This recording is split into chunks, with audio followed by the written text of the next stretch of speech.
Thank you very much, please. Melania and I are delighted to welcome you to the White House on this beautiful spring evening. This is the Rose Garden, for those of you that don't know, and we use it seldom, but this is one of the times we're using it, Tiger.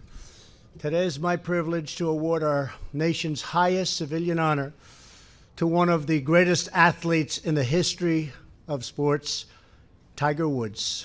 Tiger, congratulations on receiving the Presidential Medal of Freedom. Thank you, Mike.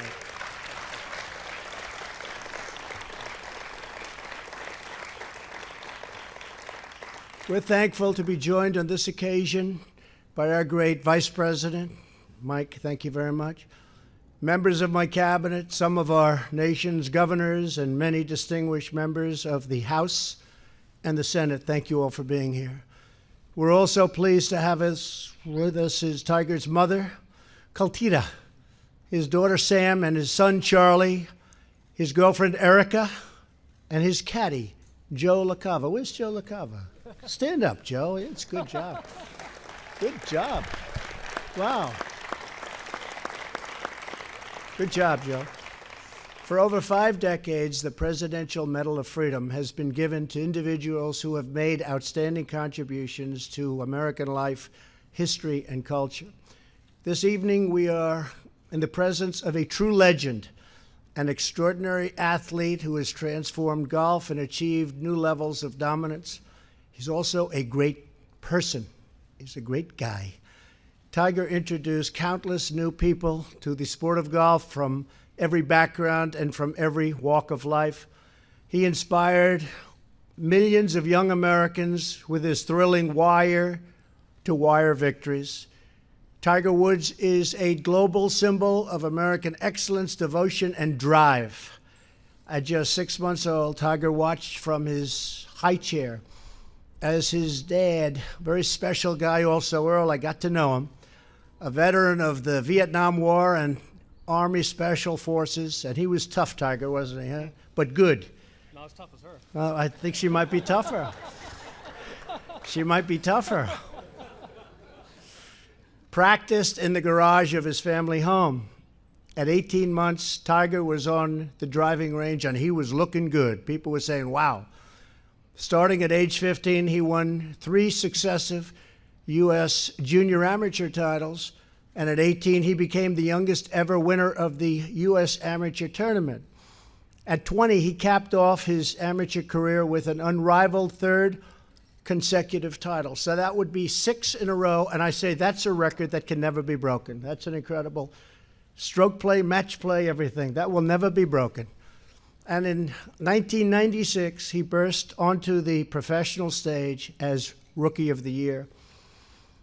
But it was in 1997 at Augusta National, Bobby Jones's temple to the sport of golf, that the game would forever change. For 4 straight days at the Masters Tournament, Tiger stunned the world with his power, grace, and strategic brilliance. He shaped perfect 350-yard drives down Augusta's rolling fairways, went flag hunting at tucked-away pins with the heart-stopping precision like nobody's ever seen before, and he buried one clutch putt after another. On that Sunday, we saw Tiger crush the field by a record margin of 12 strokes, unheard of, with the lowest score in Masters history, 270. At 21 years old, he became the youngest Masters champion of all time and the first person of African American or Asian heritage to win the Story Tournament or any of golf's 4 majors. As a New York Times headline said the next day, Woods tears up Augusta and tears down barriers. Incredible achievement. After clinching the green jacket, amazing. After clinching the green jacket, Tiger marched straight to his first coach, his dad, and embraced the man who inspired his enduring love of the game.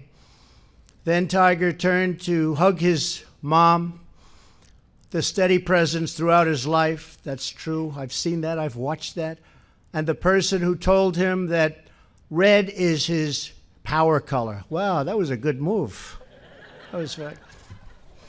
In the years that followed, Tiger launched one of the single most dominant runs in the history of sports. He holds the record for the lowest scoring average in PGA Tour history, 68.17 in 2000. And remember, he only plays in the hardest tournaments. That's a pretty amazing thing. I wonder what would happen if you played 35 a year. Let's try it, Tiger. Come on, that back is in good shape. He played a record 142 consecutive PGA events without missing a cut. That's incredible. He has a PGA Tour winning percentage of 23% of the events he played, a figure that nearly defies comprehension, nothing like it. At the punishing 2000 U.S. Open at Pebble Beach, the entire field shot over par, but Tiger finished 12 under, the first time in U.S. Open history anyone beat par by double digits. He led the field by 15 strokes, setting the record for the largest margin of victory in the 150-year history of a major golf tournament. That was the most amazing day of golf I've ever seen. Tiger's cumulative stroke total was 29 better than the field average. A month later at the British Open at St. Andrews, the home of golf, Tiger finished 19 under par and 8 strokes ahead of the field. He then took the 2001 Masters, becoming the only player in the modern era to win all 4 major championships in a one-year period, a feat known now as the Tiger Slam. Tiger's determination and work ethic drove golf to new heights of athletic competition and popularity. The age of Tiger gave us moments that will live forever in sporting lore, such as his unbelievable chip-in on the 16th hole at the Masters. The shot rolled perfectly along the slope of the green and hung on the edge of the cup for a breathtaking 3 seconds before finally dropping in. We've seen that shot many, many times. In the midst of this success, Tiger suffered severe injury. In 2008, he entered the U.S. Open with 2 leg fractures and a torn ACL. On the 3rd day at Torrey Pines, he was 1 over par after the 12th hole, and it really looked like he had no chance. Then came some of the most riveting scenes in golf history. He eagled the 13th. Do you remember that, Tiger? Kind of. I thought so. He's got a great memory, this guy.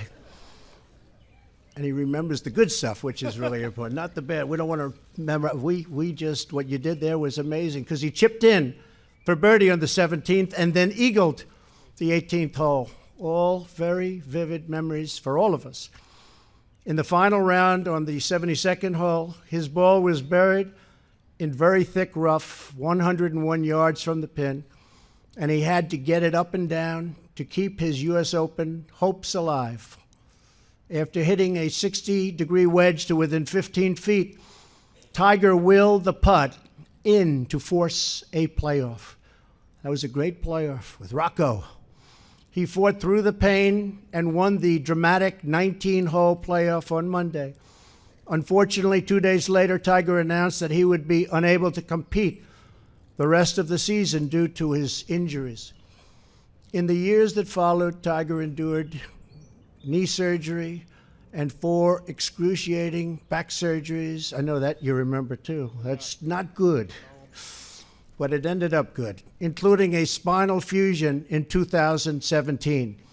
He fell from number 1 in the world rankings to 1,199th. I don't believe that. Even if he had 1 leg, I don't believe that. That's got to be the best bet anybody ever made. Tiger's injuries were so profound that for 2 years he could barely swing a club. As Tiger said, there was a point in time I didn't know if I'd ever do this again, if he'd ever play again.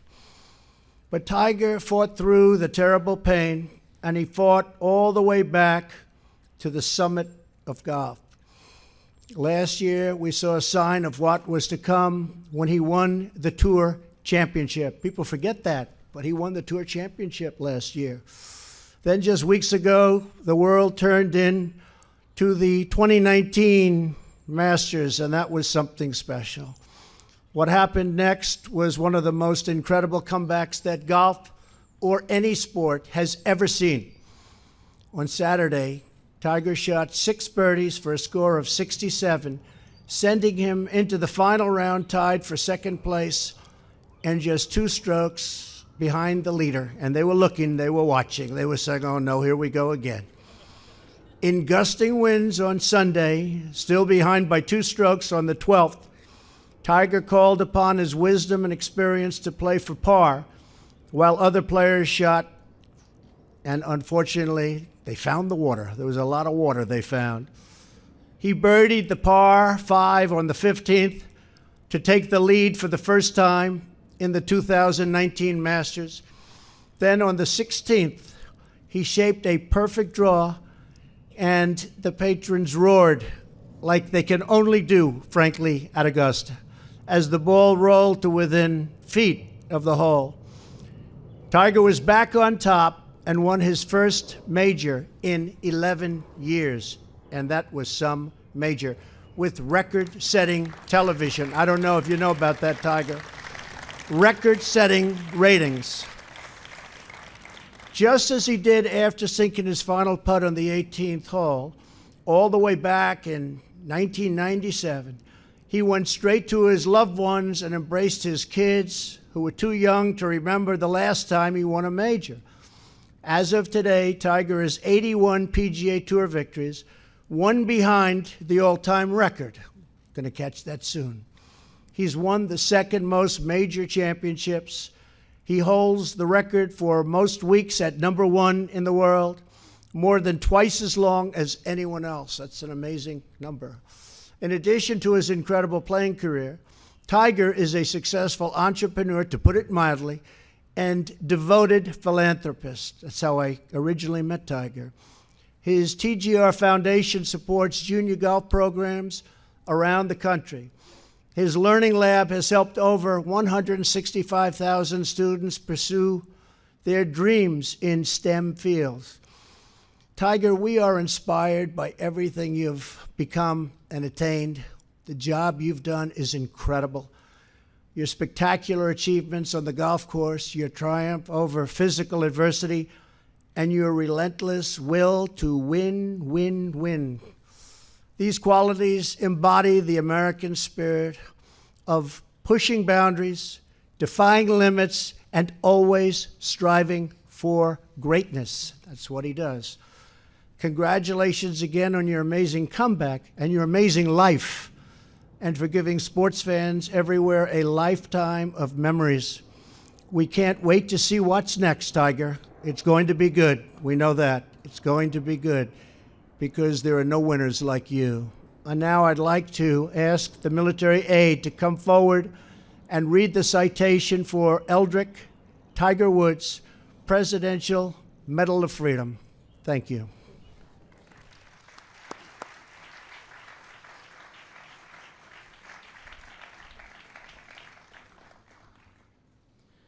Eldrick Tiger Woods is one of the greatest golfers of all time.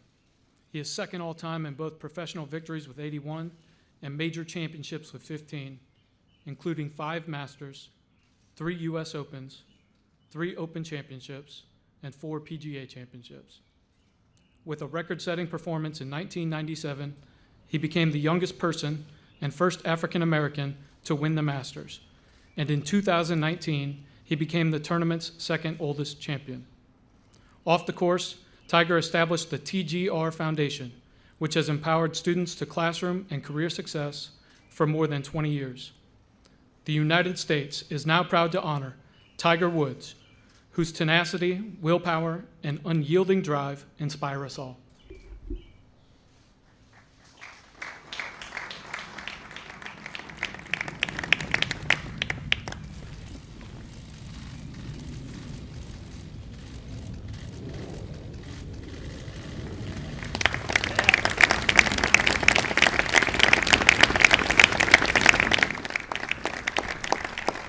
Thank you, Mr. President, Mrs. Trump.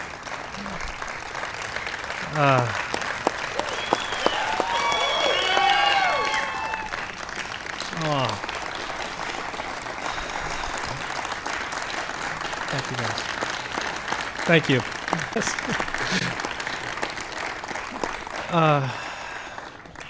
I just want to say this has been an unbelievable experience, and to have the support that I've had for all these years, and everyone here has seen and been with me for, some of you for my entire life, and some of you for more than half my life. You've seen the good and the bad, the highs and the lows, and I would not be in this position without all of your help. In '97, yes, I won the Masters, and I was there I ended up hugging my dad and my mom. My dad's no longer here, but my mom's here. I love you, Mom. Thank you. And Sam and Charlie, for all your love and support. I love you guys so much. Erica, thank you. I mean, everyone has meant, you guys have meant so much to me in my life, and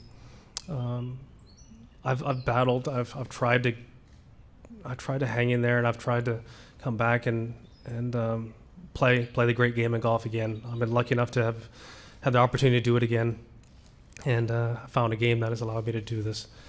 And the amazing Masters experience that I just had a few weeks ago, certainly is probably the highlight of what I've accomplished so far in my life on the golf course. To have had that type of experience and to be able to come out on top and win.